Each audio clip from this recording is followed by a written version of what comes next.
On this episode of Abby Normal Garage, we're going to build a tow hitch for our 1979 Camaro. Well, we're laying here under the car. We've got this bar here, which is probably the main support for the bumper. We're going to go ahead and bolt to this using this hole, and these two holes.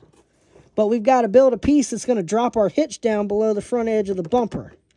So we got a 3x3 box tube for that. We're going to have to notch it around this part of the bumper, and then we're going to have to drill holes to mount it. And then we're going to go ahead and weld this receiver tube to the bottom of it and do some fancy gussets and so forth. So we're actually going to use this standard receiver tube to drop it down below the lip of the bumper. That puts the top edge of that receiver tube like a ½ inch below the edge. We were trying to go to our local supply store and get just this in steel. However, they close at 4:30, even though their website says 5:30. So we ended up going to Harbor Freight and just buying a receiver tube. We're going to cut the end off, and then we're going to weld a piece that we had left over from the trail horse on the end. I took the liberty of grinding all the coating and beveling it, so we didn't have to sit here and do that for an hour. So let's get to it. We first start by welding the tube together. We did this on all 4 sides.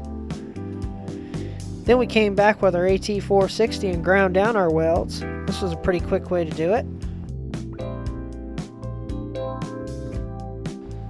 Once that's complete, we chop the excess off with our abrasive chop saw. This took forever to cut. Now I know this looks like Greek, and it even looks like Greek to me now, but this is all the measurements we need to map out this piece. First we start by marking the center, then we measure out to mark the edge of the piece that we have to notch around. That's this area here. We then duplicate this on the other side. Now we measure down to figure out how much we need to notch out for that bumper piece, and we draw our line. We scribble that out so we know it's scrap, and now we need to figure out on the side how far up we need to notch it out. We don't want to notch the whole thing out, of course. We now, using this square, measure the outside perimeters of the ½ inch bolt hole. We do this across the whole piece, then we'll measure up and come up with the boundaries in this direction. And what we're left with is a square that we know we need to center our ½ inch hole in. That's a little bit closer to the edge than we thought, but it'll be okay. Of course, we write on there so we know it's a ½ inch. Now we're going to go ahead and follow the same process for the 3/4 hole. We'll first measure out to get our exterior perimeters, and then we'll measure up and down to get our horizontal perimeters. And in the center is where we need to drill. Here's a good shot of everything we ended up with. Looks good. Let's get it drilled. I decided to do the drilling off camera. Here we are cutting the notches out with the plasma cutter. This is at 350 times speed, so it's a decently involved process. But you just can't beat a plasma cutter for this purpose. We then repeat the same thing for the other side. Although this side didn't go necessarily as smoothly, but it didn't go that bad. One thing to note, we did drill holes in the corners because it's easier to change directions with a plasma cutter in a hole. With a little screwdriver action, it pops right out. Nice. Now we move on to welding the hitch assembly onto the bar, and if you're paying attention, you'll know that we made a mistake doing this. Let us know in the comment section below what it is, and we'll let you know if you're right at the end of the video. We prefabbed all our gussets off camera. We were kind of in a hurry. We only had 2 afternoons to build this before the Back to Blue show. Here we are welding our front gusset in. It's made out of 1/4 inch steel. Welded all the way around. Now we move on to welding our chain hangers on. These are also acting kind of as gussets for additional support. And these were diligently welded all the way around as well. Now that that's complete, we weld in our back angled gussets and welded them in all around. These were also made out of 1/4 inch steel.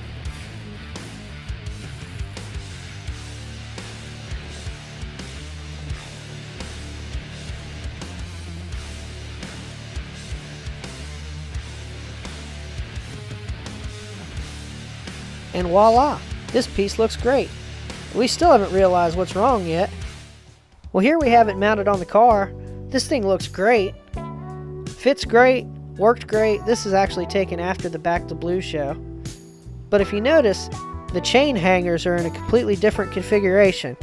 And that's because we got confused welding on it upside down and welded our tongue end backwards.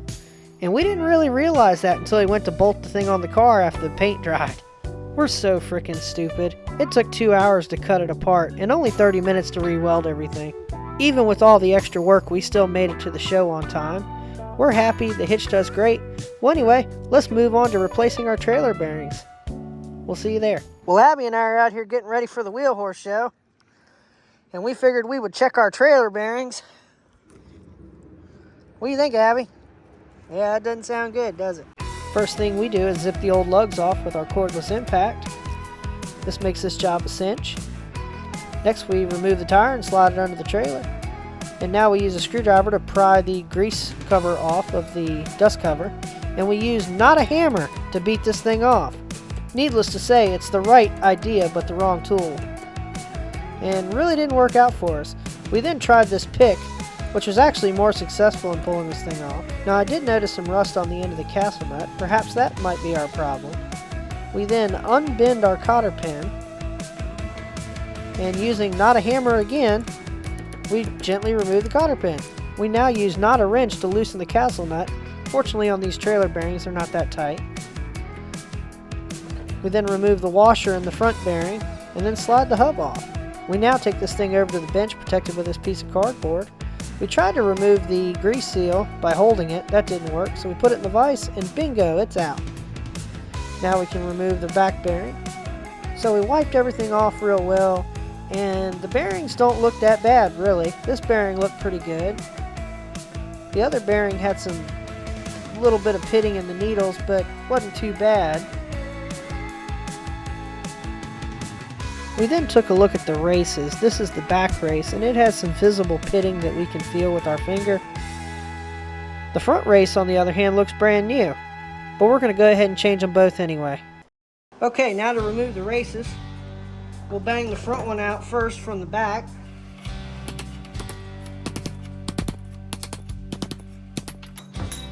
Okay, just like so. Flip the hub over. Like that. Now we'll get that back race out. Ow.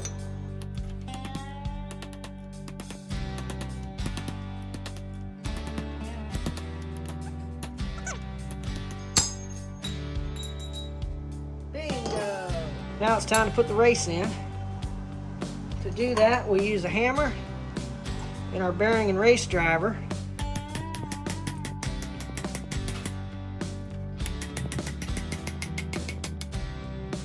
Alright, that one's in. Put a little bit of grease in here to help with installation.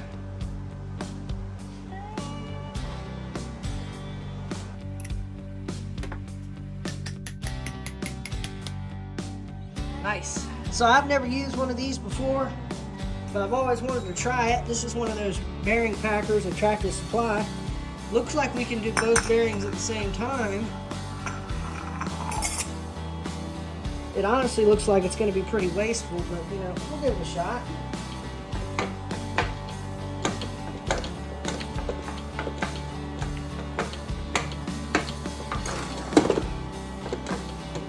That's it. How do you know it's full? Yep, there you go. That's what I thought would happen. Let me put this grease gun away and we'll see how it turned out. Moment of truth.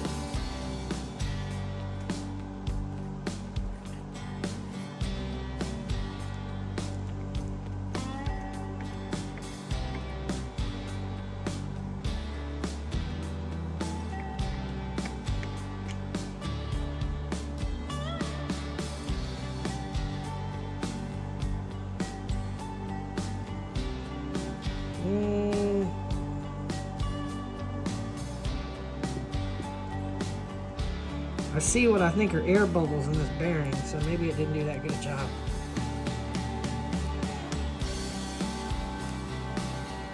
Yeah, that's kind of a fail if you gotta wipe it in like I normally would anyway.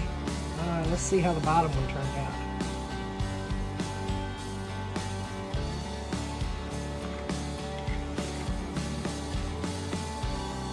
The bottom one looks, other than there, it looks. I'm gonna give it a couple of wipes to make sure it's good. It looks good. Well, I don't know if it's really worth it. I mean, that's a lot of wasted grease, but I guess to save it for the next time, we just put the cover back on. Of course, I'm not sure when the next time will be. Put a little grease on our, let's leave that front bearing out. Just when I flip it over, it's just gonna fall out. Let's take some grease from the inner hub, wipe it on the race. We'll put that bearing in. And this seal, I believe, is the wrong size for mine. Yeah, it is. Okay, let me see if I have the right seal in stock. I may. Look at this. Looks like I do have one. I have two, actually. Nice. I got two and one spare bearing. I got to make sure I don't drive the seal too deep, so I'm going to use a seal driver that's too big. And then I'm just going to gently tap this. Like so. All right, we are back. Come on, Abby. No. No. Get out of my face, please. Please. Oh, God. I love you too, but I need to work. Now let's go ahead and set this hub back on.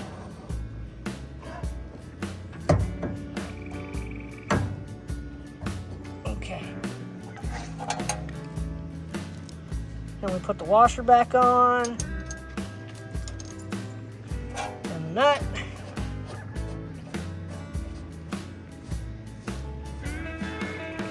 Now,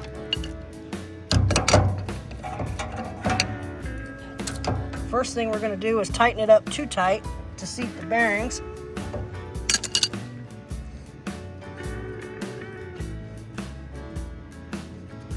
little bit more.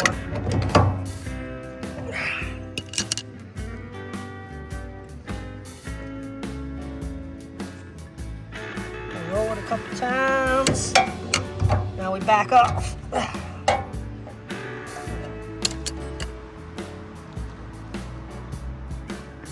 Now when setting trailer bearing preload, you want a little bit of slop when it's cold, because when it gets hot, everything expands. And it's still too tight right now.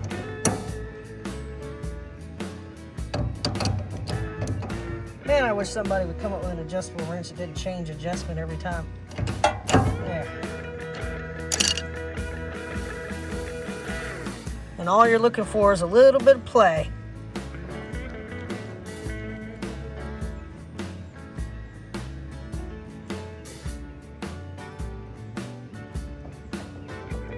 Just a little bit of play.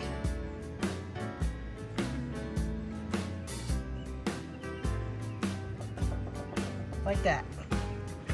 Awesome.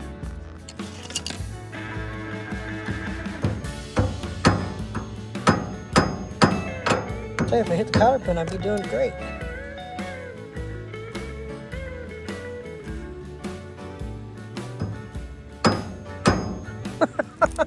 Come on.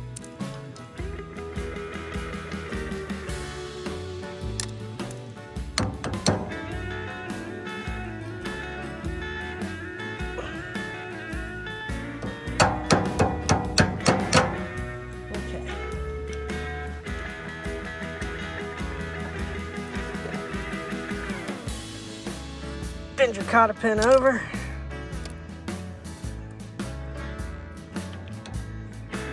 So, and the back tang, you just bend it back. Okay. Much better. And we reinstall our dust cover. This time with the correct tool. Put our rubber plug back in.